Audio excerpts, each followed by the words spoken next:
Hey everyone, welcome back to the channel.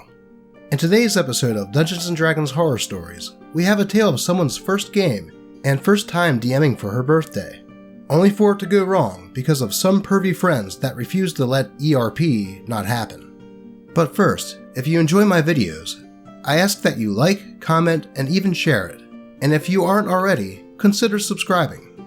With that out of the way, let's get right into the story.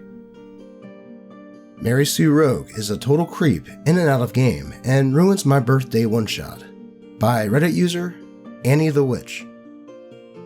This story is a few years old, but it came up with my current group, and it's been in my mind ever since, so finally writing it down will hopefully banish it from my mind.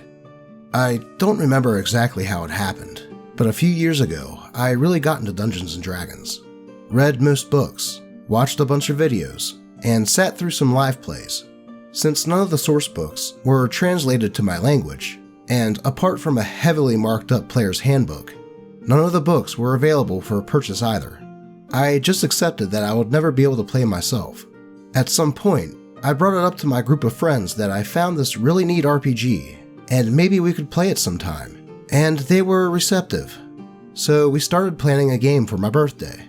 Of course, I would be the DM, as nobody could be asked to read any of the books or watch any videos on it.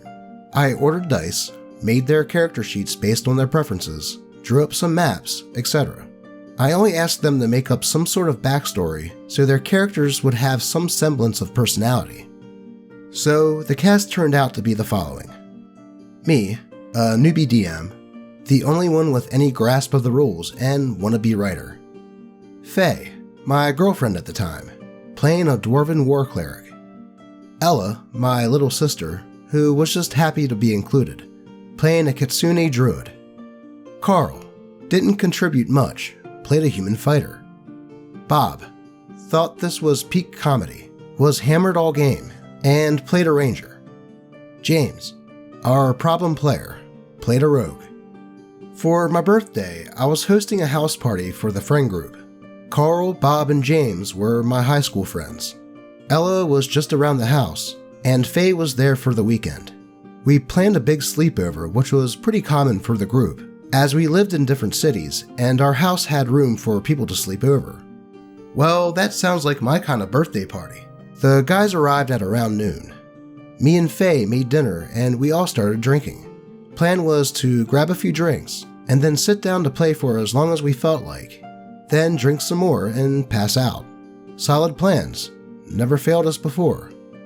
It may be important to mention that we were all 18 to 19, legal drinking age here, and my little sister was 15. I wrote up a pretty simple one-shot for the occasion. Party are all adventurers hired to go into a spooky, scary forest to look for a lady that went missing. Very bare-bones stuff. Had a few encounters and a puzzle, and then a boss fight against a heavily nerfed hag. I prepared a few extra things afterwards if we finished too early, and people were having fun, but we never even got to the hag. Faye and Ella both had pretty neat characters. Ella even drew her character as she was so excited for her druid. Ella didn't know any English at the time, so the character sheet was confusing to her, but she sat next to me so I could help her with everything. Faye just wanted to be a big bearded dwarven lady who could hit things really hard, but also heal if it came down to it. Ella got really into it and made a whole backstory for her character that she now considers cringe, but back then she had a lot of fun with it. Faye also took some time to figure out a backstory and even gave me a few ideas for NPCs that her character could know. Happy DM noises all around. Carl and Bob forgot that I asked for a backstory, so they were just there for the ride. Both ended up favoring combat over the RP parts anyways. And then there was James. James's character was the hardest for me to roll up, since he would just hover over me, and even made me share my screen with him when I was making his character, just so he could make sure that I'm not, quote, ruining it. I told him that he can just read the rules and make his own character, but no. Obviously, it was so much easier to just micromanage me. It was a struggle, but his character, an assassin rogue, was made. He absolutely could not understand why he had to take any low numbers, or why he couldn't be good at everything. We used standard array, so he had to put the 8 somewhere. Ended up being in intelligence. He sent me art for his character, a very edgy looking drow girl with basically bikini armor and huge boobs. Uh-oh, sounds like we have a that guy on our hands. I sighed, cropped the pic so only the face was visible, and printed the sheet. The day before the game, he sent me a multiple-page backstory for his character. I cannot remember the name of the rogue for the life of me. We'll just call the character Edge. I wish I still had the document, but I deleted it as soon as I read it. It was like 6 to 7 pages all about how cool Edge was. That she was a master assassin who'd always find her mark, and nobody ever saw her. Nobody could ever touch her because she was just that good, etc. Also, very predictable edgy backstory. Her whole family was killed by someone. She got sent to an orphanage where she was abused by the nuns, then sold into slavery. She then killed the guy who bought her and had to live on the streets, where she learned how to be an assassin, all on her own. She was a lone wolf who trusted nobody. Of course. At that point, I was way too tired to argue with him about it. He often insulted my own writing, so I knew he'd never accept writing advice from me. So the only thing I told him was to make sure Edge has a reason to join the party. "Will there be other women in the party?" he asked. "Yeah, Faye and Ella are both playing girls," I answered, unaware of why this was relevant to him. "Well, then she'll have reason enough," he replied. Okay. I just assumed that he'd make Edge go with the group to make friends with the other girls, because her backstory mentioned some kind of sisterhood.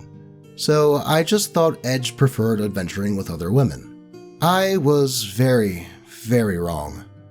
So on the day of the game, we all ate, got a few drinks in, and sat down to play. Bob was notoriously a lightweight, so he was already kind of spacey from just 2 shots and a beer. And Carl was always kind of a shy guy, so I never expected him to contribute too much. I secretly hoped that if they try the game, they'll like it, and we can maybe even start a campaign. The party met in the lobby of the local Adventurers Guild, all looking for jobs. I asked them all what they'd like to do. Carl and Bob just shrugged. Faye wanted to find the biggest guy there and arm wrestle him. Ella decided to play her harp and have little Disney princess moments, singing with the local wildlife. And James, of course, sulked in the corner. They wanted to pickpocket everyone. He rolled decently, so I gave him some coins, so whatever. He asked multiple times, both to Faye and Ella, what their characters looked like. He argued with Faye that dwarven women can't have beards, and that made her character ugly. Faye insisted. She really liked her bearded strong woman. So James turned his attention towards Ella and her druid. Of course, Ella made a really pretty fox lady for her character, and even showed off the drawing she made. She's in art school, so even back then, her drawings were beautiful. After they got hired for the job, James made it a point to travel close to Ella's character and kept complimenting her for her singing and stuff like that. They wanted to stop by a shop to get some items, though I didn't prepare a shop, but I made up one on the spot with an NPC shopkeep. The NPC was a young, shy woman who stumbled through her words and was very nervous about a whole group of adventurers coming through her father's shop, just the second she was left alone in there. James immediately asked what she looked like, even though I already described her as having long brown hair in a braid, wearing big thick glasses, and a light blue dress with an apron. This poor NPC burned into my mind because of James. He kept asking what she looked like he didn't understand what I was saying. "But is she hot?" he asked. "What?" I asked, completely confused. "How big are her boobs?" he responded. "Dude, why is that important?" Faye asked. She wanted to go hit things, and James was holding everything up. I don't know, average sized?" I said, just to get it over with. "Okay, I want to roll my charisma to flirt with her," he said confidently. Faye just rolled her eyes. "Fine, roll for it, but you have to tell me what you say to her is flirting." I gave in, and kinda hope that he won't want to RP flirting with an NPC that I was voice acting. I only hoped that this was the case because we'd been friends all throughout high school, and he never showed any interest in me, and more importantly, my girlfriend was sitting right next to me. I hope that the awkwardness of the whole thing will make him give up. It did not. So he came up with some cheesy ass pickup line, and everyone started laughing. We were having fun, right? So I allowed him to roll. It came up as a 19 or something high like that. Okay, the shopkeep is blushing. She doesn't know what to say to that, so she just keeps nervously fixing her braid, avoiding looking into your eyes, I narrated. He could have given up at that point, but he didn't. He kept flirting with this NPC. Bob thought that this was the funniest thing in the entire world, and Carl kept Googling more lines for him, so at least the boys were having fun. My sister just went back to perfecting her drawing, and Faye went to get us another drink. I let it go for a bit. It was the first game I ever ran, and I had no idea how to keep things moving. I had the yes and figured out, but I felt like I had no control over the situation. That since the boys were having such a good time, it'd be rude to just ignore it and move on. I stepped out for something, I think to go to the bathroom, and when I got back, Faye had some sort of angry, disgusted look on her face, and the guys were laughing their asses off. Ella was completely checked out, adding little birds to her drawing. I sat down, hoping that we can finally move on, but no such thing happened. I think we flirted enough. Can Edge sleep with her already? He asked, and I understood why Faye was so off when I returned. Yeah, NPC is such a tease. She should have given in by now, Bob demanded. What does he have to roll to see if the shopkeep will sleep with Edge? Carl asked. I, in my infinite naivety, thought that if we just get through this hiccup, we can finally go and have our adventure. That if I let Edge and the shopkeep have a quickie, we can finally play. So I said, yeah, she invites you to the back room to help her check if they have random item in stock. You emerge after a while. What? No way. What happens in the back room? James asked. You sleep with the shopkeep, I asked back, confused. That's what you wanted to happen, right? Yeah, but what happens? James asked again. At this point, I'm way too uncomfortable. But I was a major pushover back then, so I thought that I was just being oversensitive. Still, I thought I had the perfect escape plan for the situation. Dude, knock it off. Ella's sitting right here, I demanded. So what? Ella's an adult. She probably hears you and Faye getting it on, he replied. Ella was in fact not an adult. She was 15 for God's sake. And she did, in fact, not hear me and Faye, quote, getting it on at any point. Faye was absolutely pissed. I don't think Ella gave a single fuck. She was in her happy place, drawing birds for her fox lady to sing with. I think Carl knew how fucked up this all was, because he went really quiet, but Bob kept egging James and I on. No dude, I am not going to get into it, I answered. Okay, then I'll just tell you what happened, he replied with a smug smile. Faye asked Ella to help her find something in the kitchen, and Ella went without question. Faye shot me a look that could only mean, deal with your creepy friends or I'll start throwing hands, and they disappeared into the other room. Since it was only the four of us left, the friend group who spent the entirety of our 4 high school years being nerdy, cringy weirdos, I thought that since we were friends, I can just tell them to nicely knock it off, because they made Faye uncomfortable, and they shouldn't include Ella in their weird shit. I couldn't tell them how uncomfortable I was. Honestly, that shouldn't have mattered. They should have respected OP's wishes when she first asked them to stop. They didn't seem to care, and James kept going. He took it that since Faye and Ella weren't in the room, he got the green light to start describing what Edge and the NPC did in the back room. I will spare you all the details. To be honest, in that moment, I was reconsidering 4 years of friendship with all 3 of them, and I was too stunned to speak up or stop it in any way. He kept adding weird comments like, quote, "Is that how you and Faye do it?" and, quote, "Girls like it that way, right?" And just disgusting bullshit like that. Safe to say, my birthday game was ruined. The only thing I could do is to call a smoke break and go out in front of the house to chain smoke and cry a little. For other reasons, I'm really sensitive about my birthday and celebrating it. Without going too much into it, I had a traumatic experience on one of my birthdays, and since then, I always try to have a fun celebration so I don't think about the bad thing that happened. But these assholes totally ruined it. I completely checked out, went back a good half a pack later, and without addressing what happened in the shop, kept them going on the adventure. We had a kind of fun combat encounter where Ella finished off the monster with a crit thorn whip, and she was really hyped about it. Faye got to bash some faces in, and the others were there. After that encounter, we went on to do something else, drank some more, and went to sleep.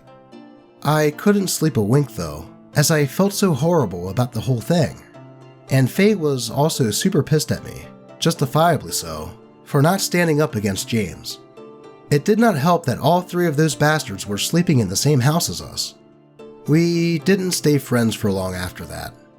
There was no big falling out or anything, I could just never look at them the same. When I came out to them, they were so cool about it. But in hindsight, I feel that they were so cool about it because they fetishized lesbian relationships, and they viewed me and Faye as some sort of performance that they got to watch. Hence the many, many violated boundaries. I could never get Ella to play another game with us again, even though I got a much cooler friend group shortly after. More than a year after, she told me that James used to follow her Instagram and message her often with very not okay things.